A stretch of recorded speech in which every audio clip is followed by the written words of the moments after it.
My nightstand is my nighttime command center.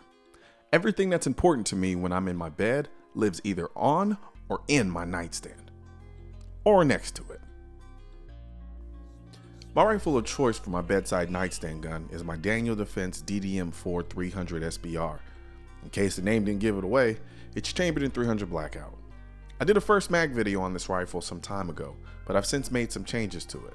I swapped the rail for the Geisley Super Modular rail and changed the lighting setup from a Gen 1 Enforce WML light to the Surefire Scout light with a pressure pad, using the LaRue Tactical Surefire Scout offset mount. As for the suppressor, I'm running the Half Nelson by Q, and for the moment, I'm running the Trijicon MRO, but that might change as I think I want something a little bigger in terms of field of view to make it easier to pick up the red dot in the middle of the night. I keep my short-barreled rifle on the side of my nightstand and my handgun on my nightstand. However, my handgun is a supreme ruler of the nightstand. Everything on the nightstand is positioned around the handgun in such a way that there is no obstruction to me getting my hands on the gun while in bed. It literally never moves.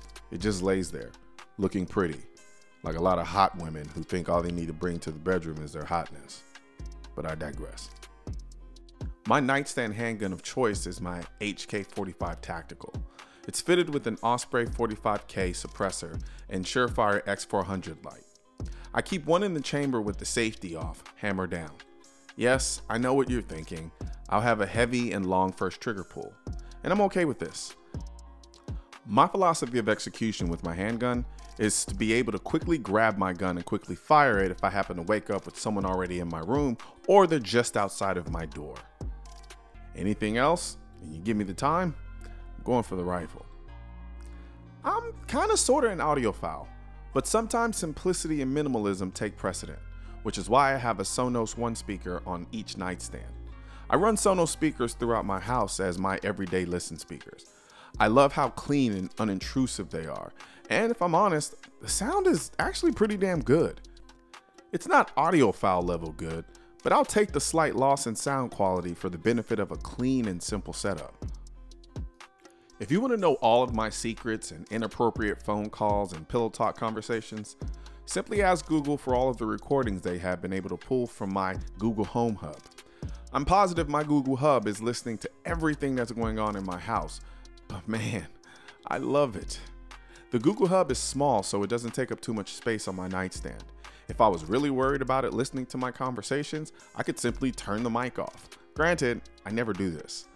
From this hub, I can control my lights, set wake-up alarms, play music, get the news, play YouTube videos, and because it's connected to Google, I can literally ask any question I want and get an answer. Now, I know what you're thinking.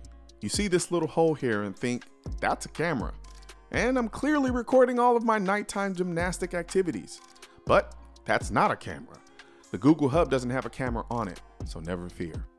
Granted, I'm sure the conspiracy theorists of the world are saying, sure, they say that's not a camera, but it really is, and you just don't know it.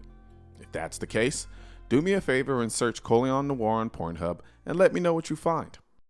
Hey Google, search Colion Noir on Pornhub. I don't understand. I have two phones. If you ask me why, I'll mumble something about social media efficiency. At the end of the night, my main phone lives on the Nomad wireless charging base station. This is probably the sexiest wireless charging hub on the market to me. The all black with the leather look just melts my heart because it fits my aesthetic to a T.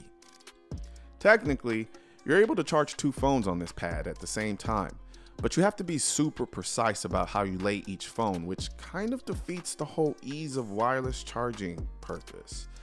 It does have a USB port that I can use to charge other devices, but I only use it for my main phone. This allows me to just throw the phone on the charger without much thought when I get a text or a call late at night and I'm too tired to place the phone back precisely.